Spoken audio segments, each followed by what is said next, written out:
think everybody's in their seats. We'll get started. It's wonderful to see all of you here. Thank you so much for everybody who came in person and for everybody joining us online. We'd like to especially thank the Princeton University Humanities Council and Sociology Department for co-sponsoring this event. And a quick technical note for the people joining us online.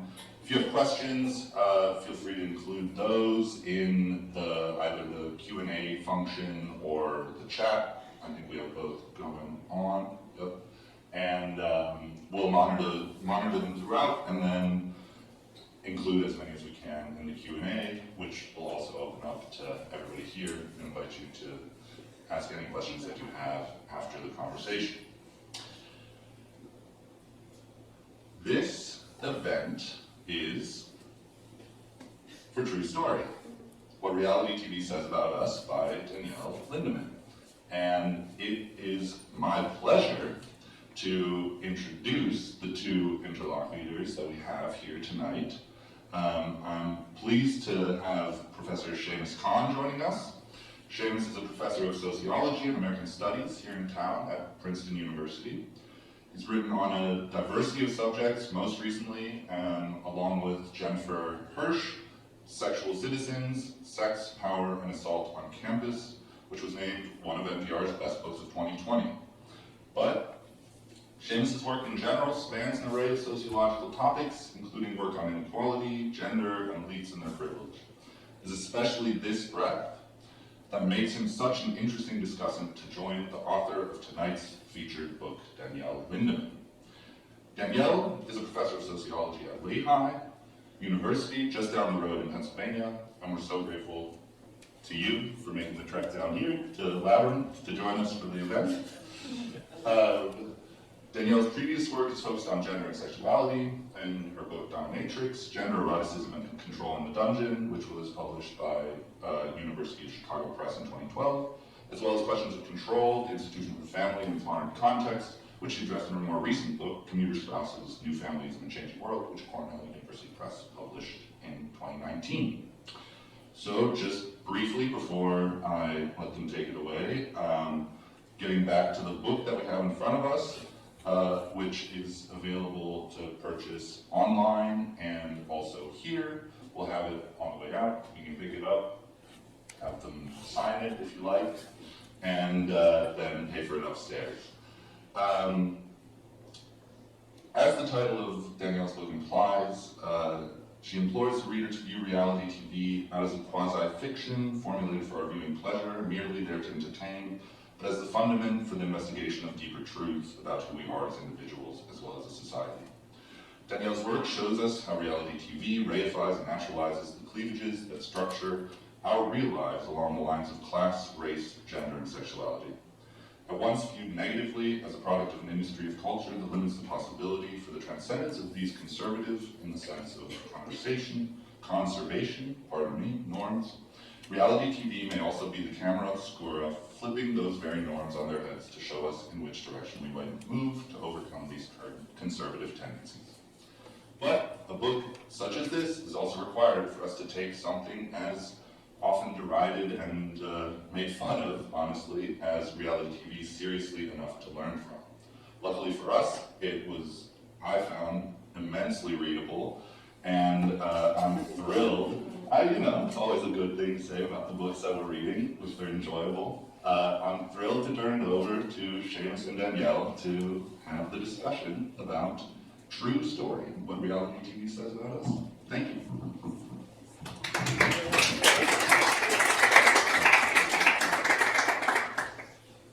So thank you so much for the generous introduction. Thank you all for joining us today in this conversation. Thank you, Danielle, for inviting me to be part of it and for this book. I'm going to start right in and just say I am not a fan of reality TV. I don't watch a lot of it, and I think opening in the book you say, in the sort of introduction, you say, confession, I'm a fan. And so I kind of want to walk around this question a bunch of times as to why we should care about these programs. And I have to say that in reading the book, and I'll read a little bit from it in a bit, I sort of felt bad about myself for not liking them, because because I think that there's a really nice critique of sort of why it is that people position themselves as people who don't like these kinds of programs and what we can learn from them. So I wonder if you could start there. Just why should we care about these TV programs? Sure. So people often tell me that they don't watch a lot of reality TV, and then the longer I talk to them, it kind of comes out. Yes, I'm not to put our babysitter on blast, but she once told me she did not watch any reality TV, and then started talking to me about 90 Day Fiancé several days later. She suspiciously knew a lot about that show. So I'm a little bit skeptical when people tell me they don't watch a lot of reality TV. But so why should we care? Well, first of all, the majority of people are watching it. More people are watching it than not. Nearly half shows on TV right now are reality TV. And even people who don't watch, like yourself, allegedly, right? References from reality TV kind of reach you, right? You probably still know who the Kardashians are, you know what The Bachelor is, right? So it's sort of out there in the cultural ether, these kind of references and these characters. So there's sort of no escaping knowing about it, even if you don't watch the shows. But also, probably more importantly, it kind of affects the way that we think and move in the world, just as any media does, right? Media scholars have long been saying that the TV we watch influences our attitudes, our tastes, our beliefs, the way we think about the world. And so why should reality TV be any different? And the fact that the majority of us are watching it, and it's nearly half of all TV, it's really this kind of juggernaut that has this immense power to shape our culture. I'm curious about a kind of looming figure in reality television, Donald Trump. And I'm sure you don't always want to talk about Trump, but I wonder how much, his trajectory and being explained through a kind of lens of his introduction into the American household through this genre, this form, and then what its consequences are for our understanding of it. I mean, I feel like reality TV probably gets almost unfairly attacked even more now in the post-Trump era, or maybe not post-Trump era, but at least in the era after Trump's initial election. So I'm curious how we can think about him in light of this form. Yeah, it's interesting. I just had someone say that to me the other day. How can you defend this kind of genre when it brought us Trump? Right, fair enough. So I'm not sure you defend the genre. I think you use the genre as a lens to say much broader things about American society in a way that's really wonderful, because that kind of analysis can speak to so many people, because unlike a lot of other analyses that are about a small portion of everyday life that most people don't have access to. So I wrote a book on boarding schools, like not many people know anything about them. You're a book that is very accessible to so many people. And I don't know that the aim of the book is to defend it. I think it's to use it to hold up a mirror to American society and as a way to do a kind of sociological analysis of everyday American life. Oh, absolutely. I think this person hadn't read the book, Yeah. that has happened. But I mean, I think sometimes if you don't overtly kind of chastise something, then you are de facto defending it, people feel, right? But yeah, so to go back, it's interesting because when sort of my agent was pitching this book, people would say over and over, we don't want to read a book about Trump. And I said, I don't want to read a book about Trump, right? But he obviously has to be talked about. So this is not a book about Donald Trump if you're thinking about getting the book. But obviously, he is, one of the kind of salient reality TV figures. And what he's been able to do is kind of harness the kind of conventions of reality TV to his benefit, right? The whole, the idea of, say, the big reveal, right? He would say, tune in tonight at prime time and I'll tell you who my Supreme Court pick is, right? And everyone scrambles to tune in, right? And then he's like, oh, not tonight, never mind, we'll do it tomorrow. And then everyone scrambles to tune in, right? That's not an accident. The way that he mobilizes kind of broad archetypes, which are really like the bread and butter of reality TV, right? If you watch reality TV, these archetypal characters, right? The smart one, the pretty one, the funny one. And so he mobilizes archetypes in kind of a negative way, right? The bad hombre, the nasty woman. So he kind of mobilizes these broad characterizations to dramatic effect. And he's first and foremost a showman. So he deals very well in the conventions of reality TV. And hey, would he still have become president if he had not been on The Apprentice, kind of sitting behind a desk, wearing a suit, barking orders? Maybe. I mean, we'll never know, but I think it's reasonable to believe that that helped to kind of hasten his ascent. So you mentioned in your answer to the first question that so many people watch reality TV, and I'm curious why. Why do they watch? Sometimes there's an explanation that's sort of supply side. Oh, it's cheap to make, you can produce reality TV in a way that you can't produce all this other stuff. And I think that diminishes the demand side. Like, people like it, which is one potential answer. I wonder if you could help us think through why reality TV is so compelling to so many people in America in this moment. Right. So again, supply side, right? It's a no-brainer. They're cheap. You don't have to pay, actors' salaries. You don't have to pay union wages. Oftentimes, right? They're quick to produce. You don't have to buy sets, right? So from the supply side, it completely makes sense. From the demand side, it's kind of a mixed bag of reasons why people tune into reality TV, and also kind of depends on the show sometimes. But so studies show that one of the reasons that we tune in is the kind of voyeurism or train wreck effect, right? So you're watching the train wreck to kind of remind yourself that even if you're kind of messed up in some ways, at least you're not like those people over there, right? So there's that kind of distancing effect. But then, kind of paradoxically, there are these archetypes, right, that we've seen even since the first season of The Real World, right, where you have these 7 strangers, they all kind of fit into a certain social category, and usually there's like one person you can grab onto and say, even though that person isn't exactly me, that person is the most me, right? I'm definitely a Bethany. If you watch Real Housewives of New York City, I'll come out as a Bethany.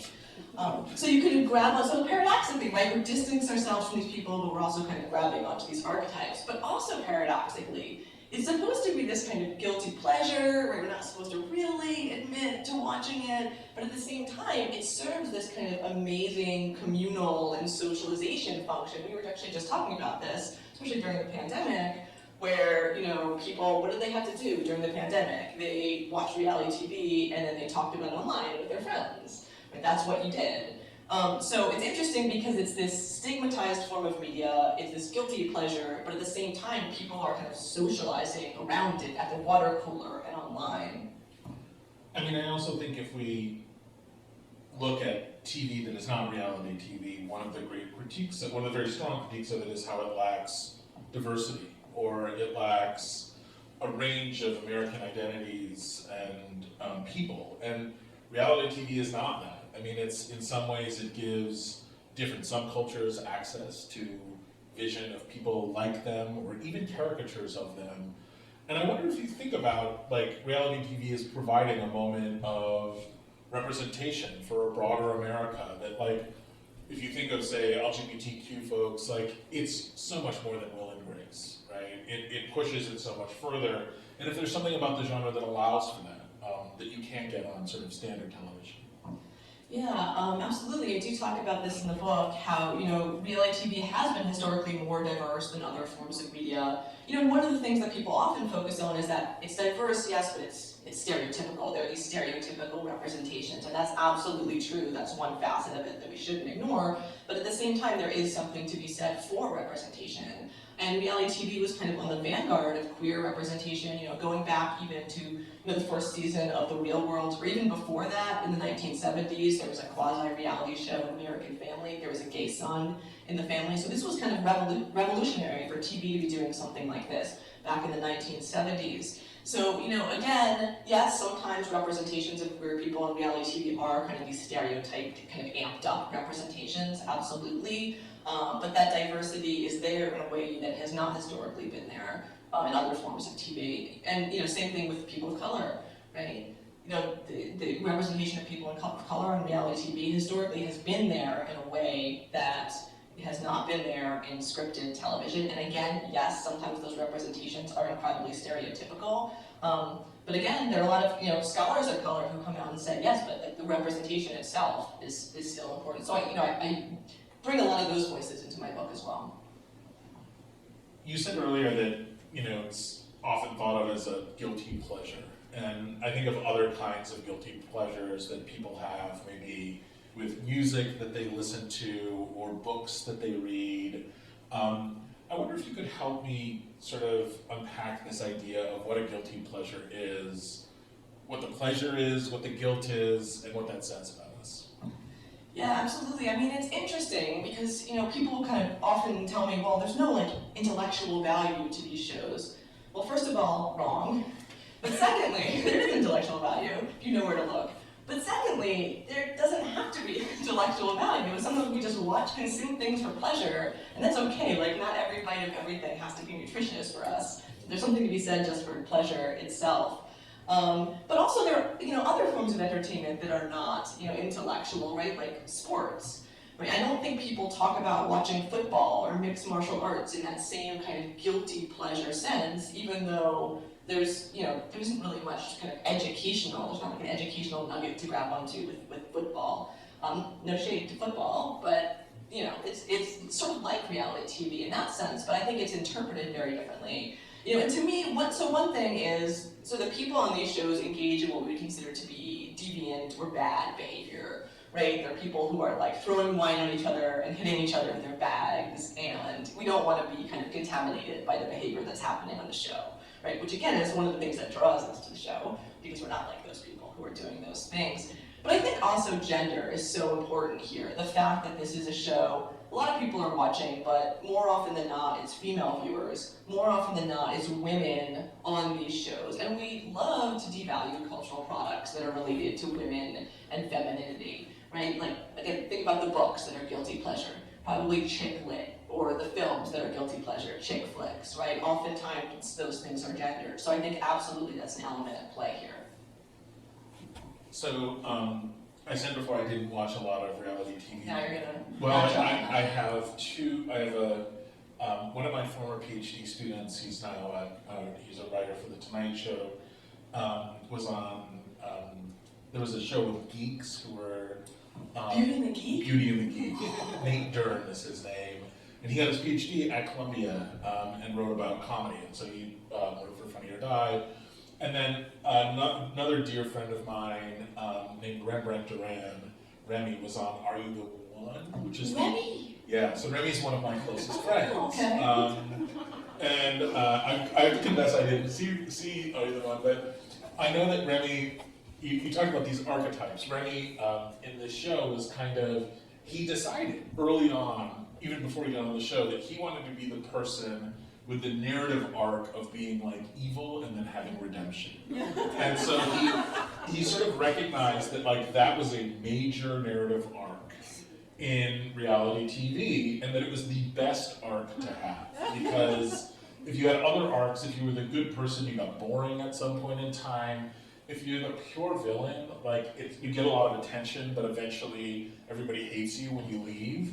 But if you're on that arc of like kind of villainous and then redeemed by the end, everybody loves you. And you can think of that really cynically and be like, wow, Remy, like what a cynical person to do that. But I also think like all of those arcs predate reality TV by a lot. That is, the characters or types or forms we see in like Greek literature, right? And we see them represented in all kinds of narratives that we have.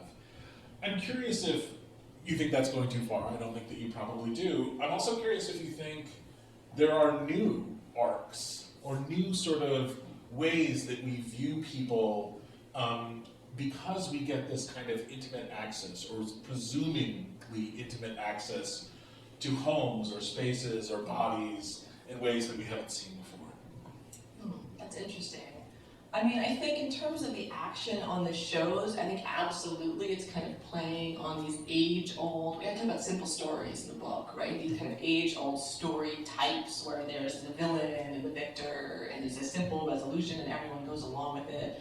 I also think that plays into, I talk in the book about how reality TV in some ways kind of satisfies our more kind of conservative instincts in the way that we think about certain things like gender and race and sexuality, even though they're like zany shows, paradoxically, they're very conservative in a lot of ways. And I think that kind of redemption arc plays into kind of American conservative Christianity, right? That's very appealing to that set. So yeah, I think it is playing on these kind of age-old kind of tropes and types of groups and types of conflicts. I mean, the place where it's different, I think, is sort of when they come off the screens in terms of kind of reshaping what fame means, right? So this idea of kind of do-it-yourself celebrity where, you know, you can sort of rise to fame by just kind of being filmed as yourself, which is something that reality TV sort of initiated and like paved the way for kind of the YouTubers and TikTokers of today. Now this is seen as kind of a career path. So in terms of the actions on the show, no, I think they're just replaying the same stories. But I think when they come off the show, they're kind of doing new and interesting things in the culture. So I wanted to return to sort of my opening where I said, oh, there was a moment where I felt like, oh, I had a reevaluation, and I thought it would be nice to read from the book itself of my own position about this, to let the words of this book sort of speak to the broader audience. It's beautifully written and rendered as a book. It's you know, it's not just accessible, it's also at times very poetic. And so this is at the end of the class chapter. And you may not be surprised that that's the kind of chapter that I'm sort of interested, I spent a good bit of time with. And you write, we watch these shows perhaps because they reinforce the long-standing narratives about class we want to hear. That there's an objective hierarchy of morality and goodness that aligns with the socioeconomic spectrum. That people are in the right places, and that if they're not, they'll be exposed as buffoons. Because ultimately, while the class system is sturdy, the narratives we use to buffer it are underlaid by precarious, socially manufactured assumptions about what's natural and right and who's real. And it's this beautiful moment at the conclusion of this chapter where you sort of use this analysis of class to sort of turn it around a little bit and say, at least I experienced it this way, is that, well, you know, maybe one of the reasons you're dismissive of this sort of genre or of what's going on here is in part because of a kind of positioning that you're doing with yourself about what's sort of morally good and what's morally bad, about who these people are and what they're doing and why they're doing it. And even as someone who doesn't watch the complete arc of any of these shows, that's part of this position. I'm curious, one, you know, the argument that you make about class is really beautiful in that chapter, but two, like, you know, as somebody who's an academic, it's probably really predictable that, like, I wouldn't like reality TV. I'm curious if my initial question, like, why would anybody watch this, would make sense to most Americans, because they would say, actually, it's you that's not really getting it. It's not that we don't get it, it's that you don't. Yeah, that's interesting. I mean, but when I do press for this book with, you know, various media outlets or morning shows or whatever, that's often a question that gets asked, right? Yes. Why would anyone watch these things, right? Because even if the news anchors or whatever are watching, again, we have to socially position ourselves as kind of oppositional to reality TV, right? This is the guilty pleasure. It's over there. We wouldn't like dabble in that. We wouldn't consume that. So I think, you know, and I say in the book, I think it's more stigmatized within certain groups. It's certainly stigmatized among academics, just based on my own experiences. But I think it is this kind of weird duality where it is weirdly still very, I mean, studies continue to show that it continues to be very stigmatized. You know, I like get angry tweets about like, how are you doing this and wasting your time on this when you have a PhD, right? So there's certainly, other than the angry tweeters, I mean, like, there is this sort of narrative that this is not something that we should be wasting our time on, either as viewers or as people who are analyzing it. So I think that exists. It exists especially in academia, but I think it exists outside academia as well. So you've hinted at this in a few of the answers, and I wondered if you could just get a little bit more concrete, like get into some details. Like, what do we learn about gender and sexuality from these shows? Or what do we learn about class? Or what do we learn about race? You can pick many of them, any one of those. I just would love to sort of allow the audience to sort of hear the analysis that you do, where you can tell us, this is what we get to see about gender, or this is what we get to see about sexuality or race or class by looking at these shows. Yeah, so sort of a central thread in the book is that reality TV kind of takes our kind of everyday social experiences, our inequalities, our tropes, and kind of turns the dial up to 11. So it's not just everyday life, but it's kind of everyday life magnified.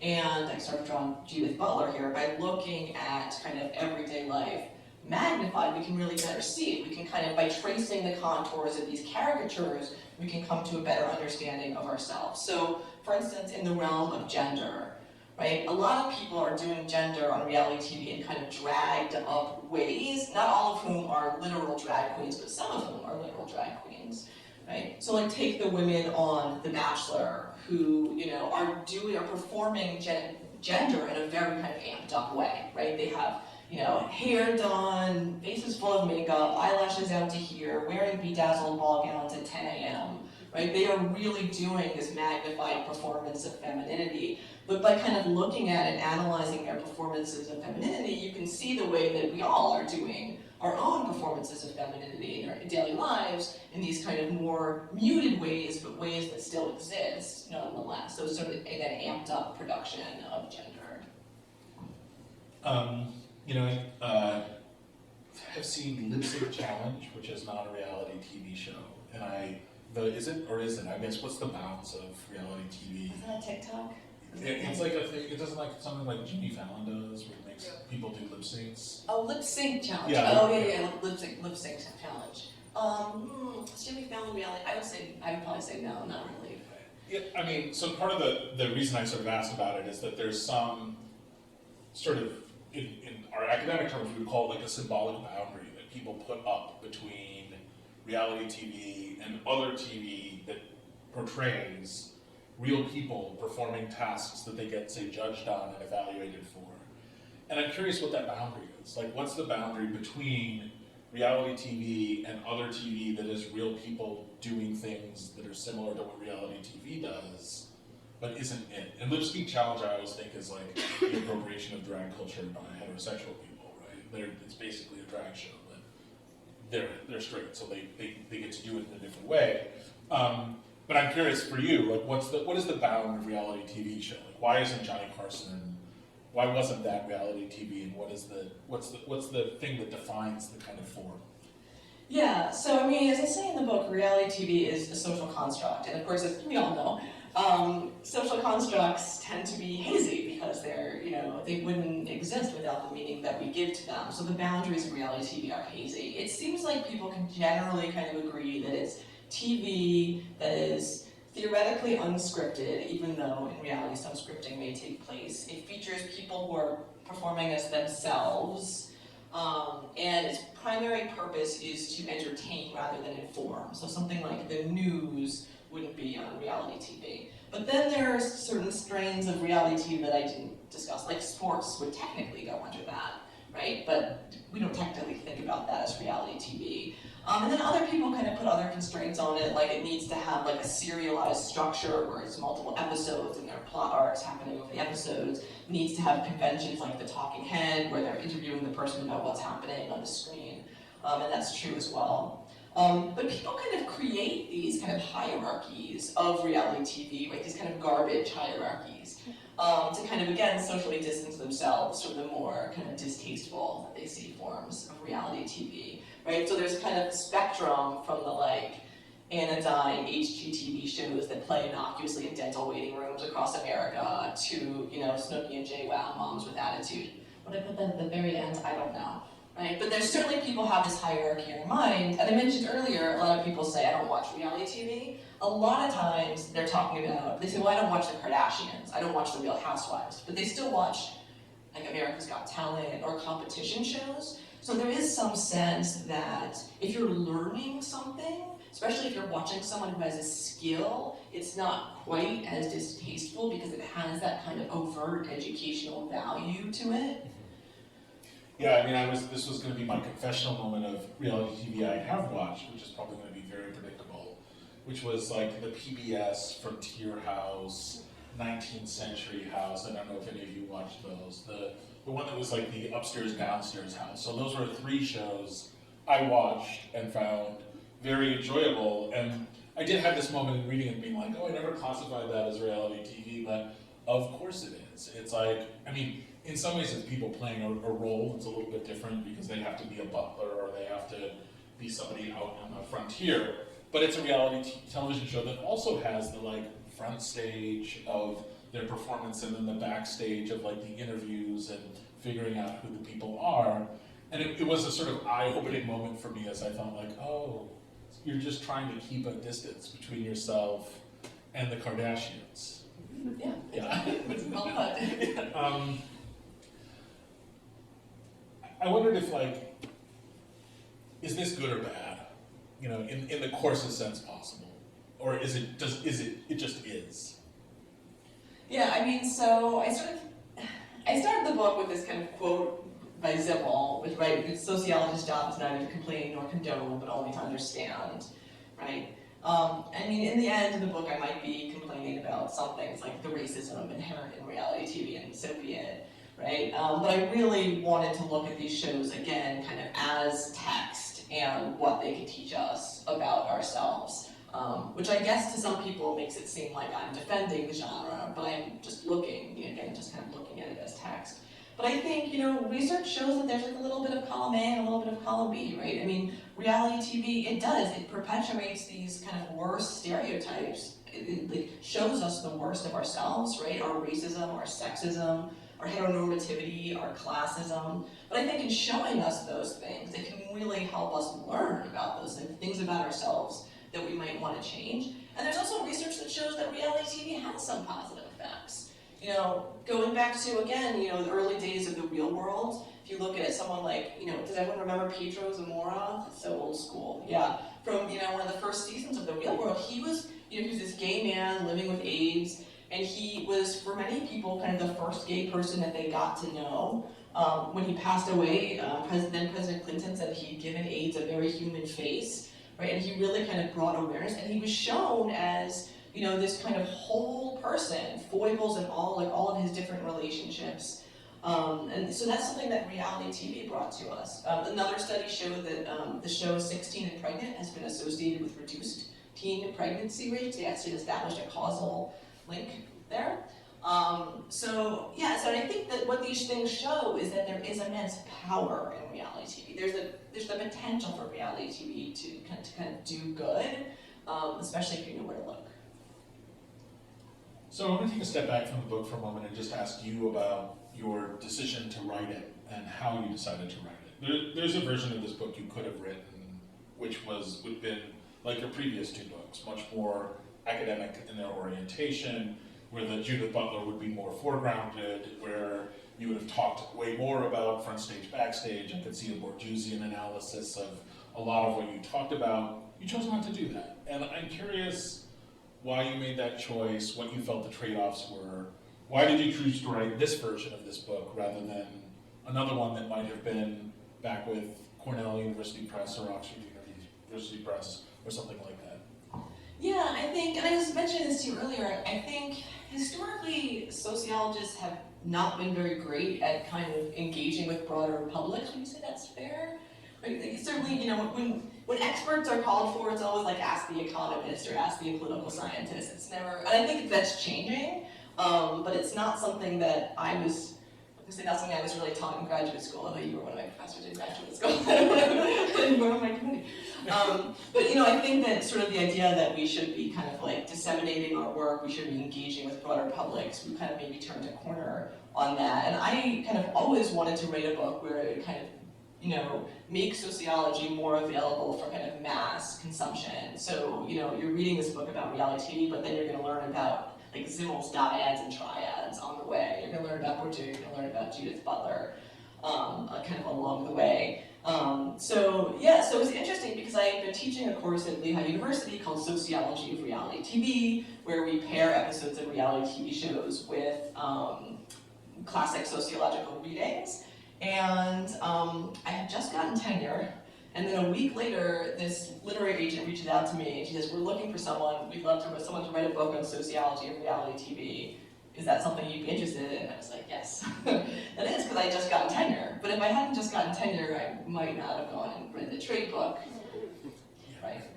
So, I mean, I also think, you, in the very opening of the book, you describe, and I'm not sure if it's in this class or another class that you've taught, giving students 2 columns where you ask them to name the Supreme Court justices and the Kardashians in the 2 columns.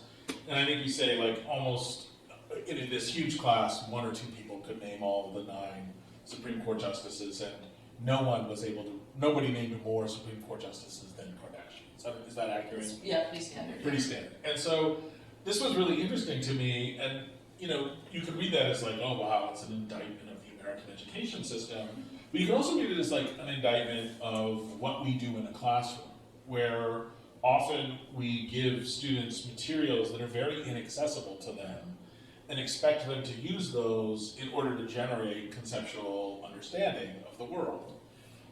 Whereas a book like this would be much more likely to speak to students and their experiences, so that when we're teaching students about racism and we teach them about Reconstruction, and 50% of them have never heard of Reconstruction before, maybe it's not a great way to do it, as opposed to teaching them about racism through reality TV, of which all of them have a considerable amount of access to. I wonder not just if you've thought about using this book to sort of push a different kind of pedagogy within the academy, so to sort of ask us to do things a little bit differently as well. Oh, that's interesting. I mean, I think, so this is the sort of pedagogy that I'm already engaged in, right? And I'm very thankful that Lehigh is sort of allows its faculty to have a lot of autonomy. And yeah, so this is the sort of pedagogy I'm already engaged in. So, but yes, we might teach about Reconstruction, but as a window, as a kind of lever into that, it's the Kardashians, right? I mean, it would be my hope, right, that people would use this, you can use this for a Sociology 101 class, and I do think that that would be, and yes, some students are probably going to grumble because they don't like reality TV, but I do think that that would be maybe a more accessible lever into intro to sociology than like the average intro to sociology textbook.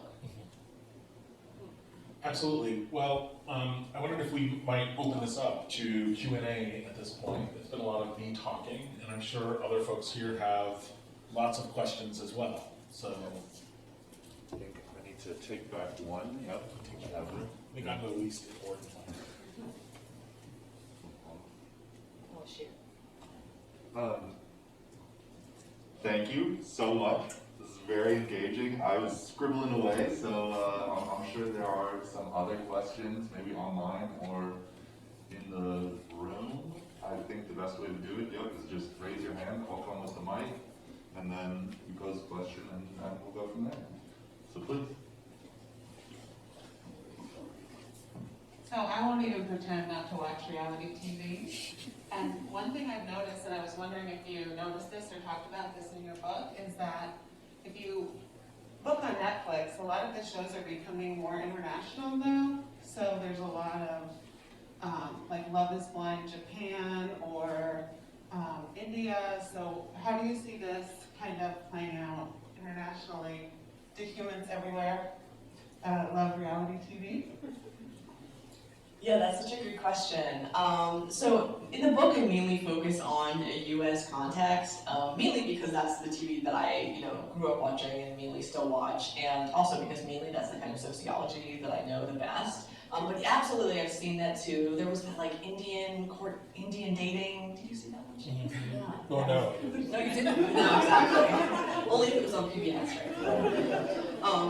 Yeah, no, I've noticed that too, and I guess. Especially during the pandemic when people are really scrambling for things to watch. But yeah, I mean, it wouldn't surprise me if, other countries, similar things to what's happening here are happening in other countries, because again, a lot of the kind of stories that these shows tell, the kind of archetypes that they draw on, the types of social dynamics they use are kind of very universal. So it wouldn't be surprising to me if those things are, people gravitate toward those things in Japan. There's actually a Japanese version of my book as well, in Japan or, Brazil or wherever, because again, those things are kind of, I don't want to say human nature, especially as a sociologist, but, kind of fundamental parts of social life, kind of wherever you look.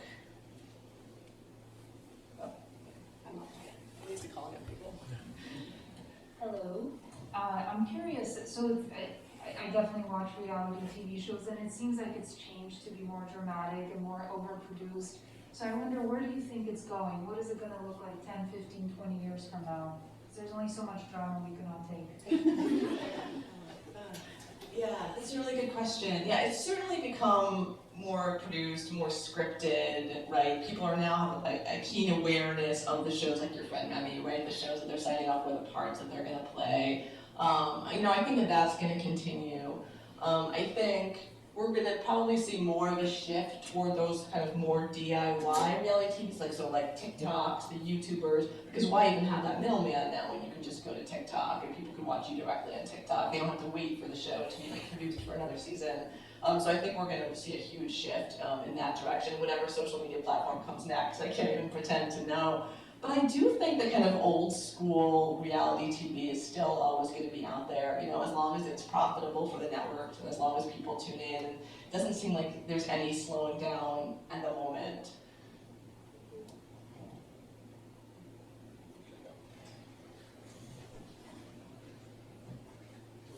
Thank you again. So the one show that I feel that is Too Hot to Handle, and there's one part of that show where part of the premise is a robot or an Alexa has gained enough sentience to sexually shame its contestants. And that just kind of got me thinking in conjunction with the question previous. What do you think, because you say that we can use social media or reality TV as a scribe for what social movements we're seeing, in reference to LGBTQ, but what social movements do you see in the future of reality TV tackling, whether it be our robot friends or whatever form that takes? Yeah, I don't want to call attention to, so there's an amazing Muhlenberg University student here who was doing her thesis on AI and reality TV, and who would have a lot to say about this.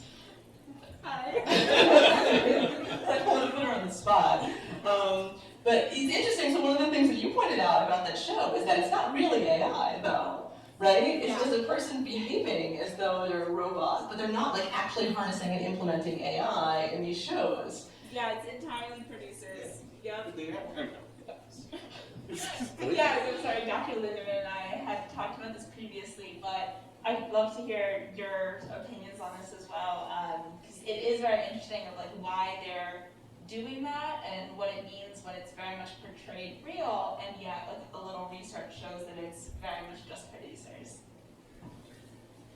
Yeah, I mean, in terms of what social movements, though, so in terms of using technologies, I think reality TV has always kind of been on the vanguard of new technologies, right? Because it has this kind of multi-platform approach. It's always had this multi-platform approach where you're, even from the early days of the real world, you're watching the show, but then you're also being sold the music, right? You're listening to the music that you want to buy, right? You're watching the Kardashians, but you can also buy the Kim doll, you can play the Kim video game, right? You're being sold all these things.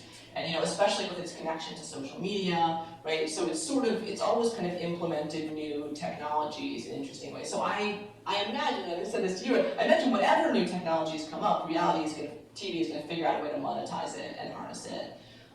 In terms of social movements, though, it's really interesting because I write about the sort of connection between politics and reality TV. And in some ways, paradoxically, reality TV has in some ways been a space apart from politics. Yes, Trump, right? But there isn't often politics overtly on the shows, and when there is, viewers kind of get disgruntled and bored because they kind of feel like I came here for the women hitting each other with handbags, why are we talking about Black Lives Matter, right? This is not the space for that sort of politics. So in terms of connecting itself to social movements, in terms of political social movements, I don't necessarily see it. It's been sort of trying lately, but there's been a lot of dissatisfaction from the viewers. So that'll be interesting to see. But I do absolutely think whatever new technology is around the corner, reality TV is going to latch onto that and harness that.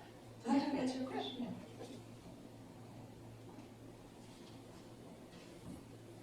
So it seems like it's useful when we're asking our questions that we make a confession at the beginning of it, which fits the genre of our conversation. And my confession is that I keep trying and failing to watch reality TV, and where it falls apart for me is that I have an almost non-existent tolerance for shame.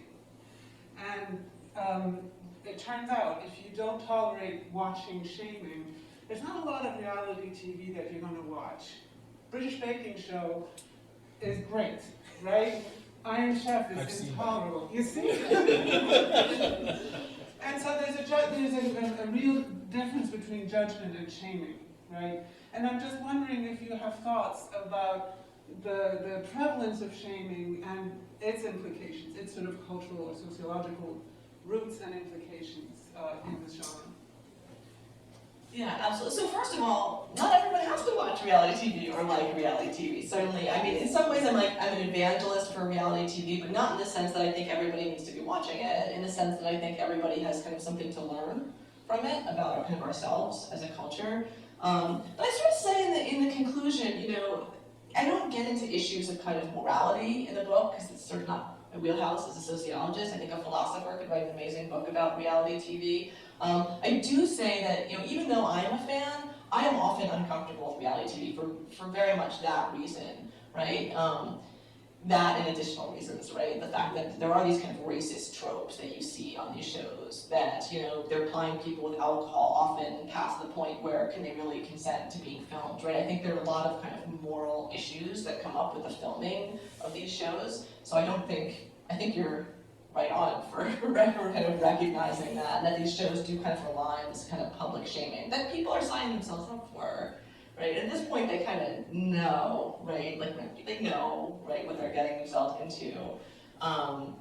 But yeah, that's interesting. I don't talk much about kind of shame and the politics of shame in the book, possibly because I'm kind of steering away from the like, is this moral, is this immoral debate. But yeah, I kind of agree that, yeah, this idea of kind of public shaming is kind of a large part of what's happening on these shows.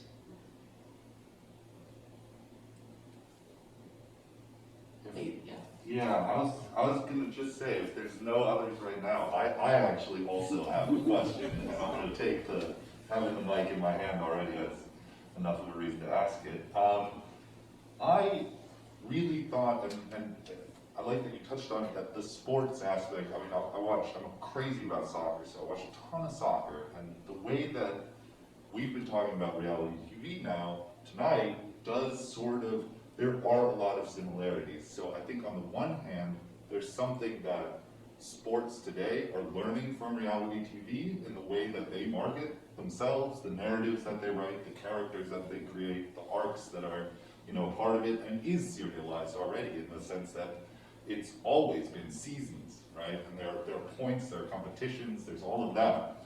But I wonder if in the other direction, there's something, even while reality TV is sort of still a little bit, you know, you get stereotyped or you get a little bit chided for watching it, perhaps is the gentle way of putting it, that reality TV is learning about fandom from sports. And I know there are sociological approaches to sports that talk about fandom and fanaticism.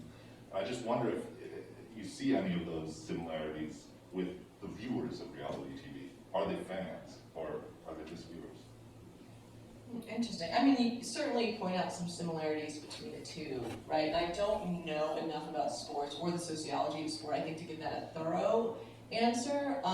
But yeah, again, because it serves this kind of communal function, right? Where people are connecting with their archetype, and in connecting with their archetype, they're also connecting with other fans of that particular archetype. So you can see that kind of team formation happening with reality TV. But I think that's really fascinating that kind of sport, because again, I don't know that much about sports, but the idea that maybe it's kind of harnessing some of these conventions of reality TV. I would imagine it is. I mean, the way that I've been watching it recently, it does. There are very large similarities that I'm only realizing after reading this. So, thanks for that. Yeah. Another question. Would you like the I guess I can. So you said that you teach a course where you assign reality TV alongside classic sociology. I wondered if we could say that, you know, everyone should pick up a copy of this book today and read it, but then what should we watch alongside it? Like, if we were to assign a piece of reality TV to watch with your book, or what should we be watching right now?